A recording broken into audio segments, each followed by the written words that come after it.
ॐ भूर्भुवः स्वः तत्सवितुर्वरेण्यं भर्गो देवस्य धीमहि धियो यो नः प्रचोदयात्। जय श्री राम मेरे सनातनी बंधुओं। आइए इस सनातन रूपी वृक्ष के जड़ों को सिंचित करें और इस वृक्ष को पुष्पित और पल्लवित करें और इसे इतना विराट और शक्तिशाली बना दें कि हमारे आने वाले वंशज अपने पूर्वजों पर गर्व कर सकें और विधर्मियों से अपनी रक्षा भी कर सकें। पिछले अंक में हम लोगों ने अध्ययन किया कि जब श्री रामचंद्र जी उस स्वर्णिम हिरण का पीछा करते हुए और सीता को लक्ष्मण की सुरक्षा में छोड़ करके और वन को चले जाते हैं, और जब श्री राम के वाहन से वो हिरण रूपी मारीच जो है वो घायल होता है और वो हे सीते और हे लक्ष्मण आवाज़ करते हुए वो जब विलाप करता है तो यहाँ जब सीता को ये सुनाई पड़ता है तो वो बहुत विचलित हो जाती हैं और वो बोलती हैं कि ऐसा प्रतीत हो रहा है कि श्री राम के ऊपर कोई विपत्ति आ गई है। हालांकि लक्ष्मण जो है वो बताते हैं कि श्री राम जो है वो अवध हैं, वो किसी के द्वारा पराजित नहीं हो सकते हैं, परंतु सीता जी जो है वो लक्ष्मण पर कुछ गंभीर आरोप लगाते हुए उन्हें राम के खोज में जाने के लिए प्रेरित करती हैं। और फिर लक्ष्मण जो है सीता जी को धिक्कारते हुए और वो बुरी आशंका से घिरे हुए वो सीता को आश्रम में अकेला छोड़ करके और राम के खोज में चले जाते हैं। इस अंक में हम लोग अरण्य कांड के 46वें, 47वें और 48वें अंक सर्ग के बारे में अध्ययन करेंगे। जब लक्ष्मण सीता को आश्रम में अकेला छोड़ करके चले जाते हैं तो रावण जो इंतज़ार कर रहा था उसे मौका मिलता है और वो एक ब्राह्मण वेश का धारण करके वो सीता के आश्रम के पास आता है। रावण जो है वो एक पूर्ण रूप से ब्राह्मण सन्यासी के रूप में रूप धारण करता है। वो गेरुआ वस्त्र धारण किए हुए है, उसके माथे पर शिखा है, हाथ में छाता है, पैरों में जूते हैं और बाएं हाथ में एक डंडा है जिस पर कमंडलू लटका हुआ है। और वो उस ब्राह्मण वेश में वो सीता के आश्रम के पास जाता है और सीता को वो देखता है कि एक पीताम्बरी वस्त्र में, रेशमी वस्त्र में वो सीता को देख करके और काम भावना से ग्रसित हो जाता है। रावण जो है वो सीता से सर्वप्रथम उस सीता की सुंदरता की बड़ाई करता है और वो कहता है कि तुम्हारी जैसी सुंदरी तो मैंने अभी तक मैंने दर्शन नहीं किया है। और उसके पश्चात वो ये पूछता है कि ये स्थान तो राक्षसों और मायावी राक्षसों के रहने का स्थान है, यहाँ तो कोई गंधर्व, यक्ष और किन्नर देवता इस वन में तो आते नहीं हैं। तो वो सीता से ये पूछता है कि हे सुंदरी, तुम इस वन में अकेले क्या कर रही हो। वह यह भी पूछता है कि इस जंगल में तो बहुत सारे वानर, सिंह, बाघ, चीते, मृग, भेड़िया, रीछ और उसके बाद हिंसक गजराज भी यहाँ पर रहते हैं। तो वो सीता से पूछता है कि क्या तुम्हें इन जानवरों से भय नहीं लगता है। और इस प्रकार वो सीता से उनका परिचय पूछता है। सीता जी जो है वो रावण के सन्यासी और ब्राह्मण रूपी वेश को देख करके वो श्रद्धा से भर जाती हैं और वो कहती हैं कि हे ब्राह्मण, आप उन्हें बैठने के लिए आसन देती हैं और पैर धोने के लिए जल देती हैं और कहती हैं कि हे ब्राह्मण देवता, आप आसन ग्रहण कीजिए और मेरे पास जो भोजन तैयार है वो भोजन भी ग्रहण कीजिए। और वह यह भी बोलती है कि अगर थोड़ा इंतज़ार करेंगे तो मेरे पति और कंदमूल फल फूल लेकर के आने वाले हैं, तो मैं उनसे आपका सत्कार कर सकूंगी। तो चूँकि उस समय जो उस समय का जो परंपरा रही होगी कि ब्राह्मण के रूप में उसका उपेक्षा जो है वो करना संभव नहीं था। इसके पश्चात सीता जी, क्योंकि उस ब्राह्मण ने सीता जी का परिचय भी पूछा था, इसलिए सीता जी अपना पूर्ण परिचय भी रावण को देती हैं। वो कहती हैं कि मैं मिथिला के राजा जनक की पुत्री हूँ और अयोध्या के राजा दशरथ के पुत्र राम की पत्नी हूँ। और वो यह बताती है कि मेरा राम के साथ विवाह होने के पश्चात मैं लगभग 12 वर्ष अयोध्या में सुखपूर्वक रही और 13वें वर्ष में जब राजा दशरथ ने मेरे पति श्री रामचंद्र जी का राज्याभिषेक का निर्णय लिया, तो इसके पश्चात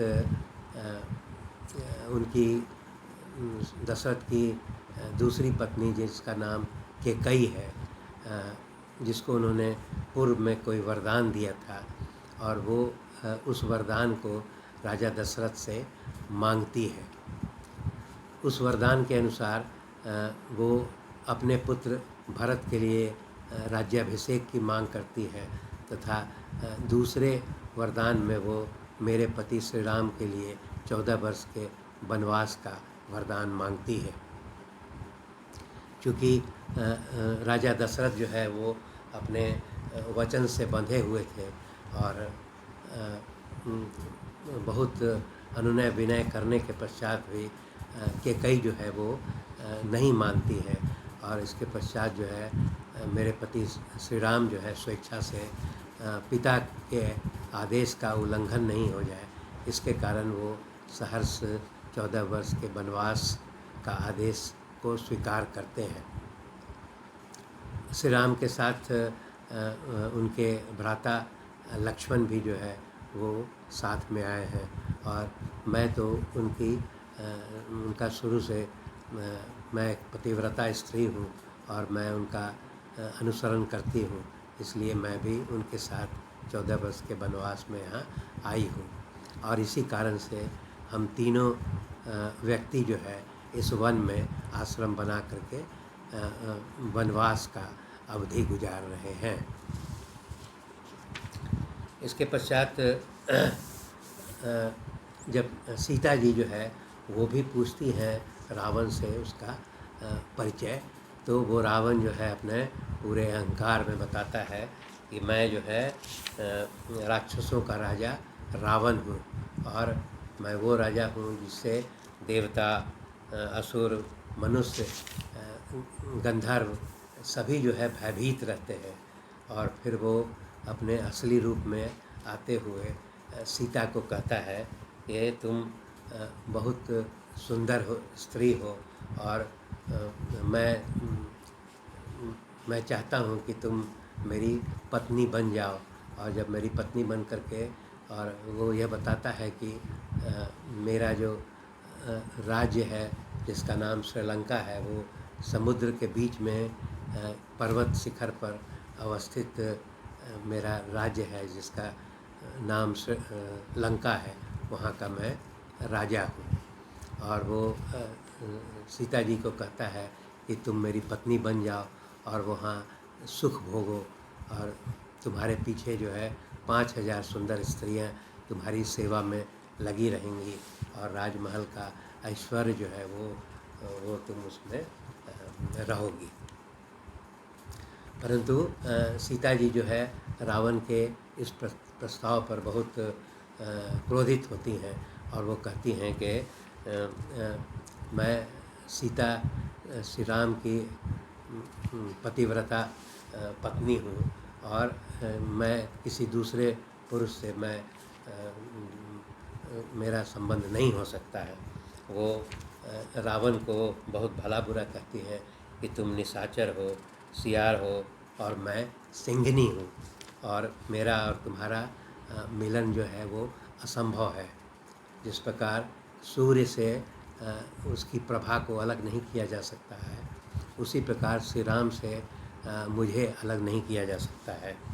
और वो बहुत धिक्कारती हैं रावण को कि अभागे राक्षस, तुम्हारी ये हिम्मत है कि तू मुझे प्राप्त करने का बारे में सोच रहा है। और उसके पश्चात वो तुलना करती हैं श्री राम से रावण का। वो कहती हैं कि जिस प्रकार वन में रहने वाले सिंह और सियार में, समुद्र और छोटी नदी में, अमृत और कांजी में जो अंतर है, वही अंतर श्री रामचंद्र और तुझ में है। इसके अलावा फिर वो बोलती हैं कि जिस प्रकार सोने में और शीशे में, चंदन मिश्रित जल में और कीचड़ में, वन में रहने वाले हाथी और बिलाव में जो अंतर है, वही अंतर श्री रामचंद्र और तुम में है। इसके अलावा फिर वो यह भी बोलती हैं कि जिस प्रकार गरुड़ में और कौवे में, मोर में और जलकाक में, तथा वनवासी हंस और गिद्ध में जो अंतर है, वही अंतर दशरथ पुत्र श्री रामचंद्र और तुम में है। इसलिए वो रावण को इस प्रकार का धिक्कारती हैं कि तुम्हारी जो है ये इच्छा कभी पूर्ण नहीं होगी। इस पर जो है रावण जो है वो आक्रोश में आ जाता है, और वो सीता पर अपना शक्तिशाली होने का धौंस जमाता है।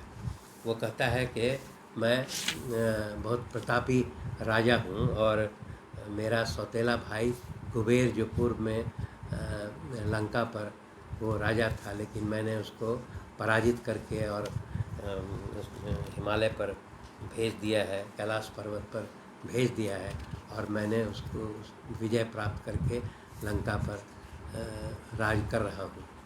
और वह यह बताता है कि मैंने कुबेर से उसका पुष्पक विमान भी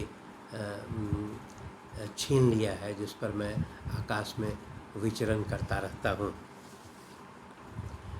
और वो बताता है कि लंका में जो सुंदर शहर है, उस पर उन्हें राक्षसों के संरक्षण में मेरा वहाँ पर मैं वहाँ का राजा हूँ। उसके बाद वो सीता को भयभीत करता है कि तुम्हारा जो पति, वनवासी पति जो राम है, उसका जीवन अब छोटा है, और तुम भाग्यशाली हो कि मैं तुम्हारे द्वार पर आया हूँ, तुम मुझे स्वीकार दो और पति के रूप में स्वीकार कर लो। और इस पर सीता जी जो है पुनः जो है वो उस रावण को दुत्कारती हैं कि तू ये मिथ्या ये बात बता करके मुझे प्रभावित करना चाहता है कि तू कुबेर का भाई है, और कुबेर का भाई जो है इस प्रकार का दुराक्रमी नहीं हो सकता है। और उसके पश्चात वह यह बताती है कि ये तुम मेरा अगर हरण करना चाहते हो तो ये तुम अपने कुल का नाश कर लोगे, और इस प्रकार का विचार अपने मन से निकाल दो। शेष अगले अंक में। धन्यवाद।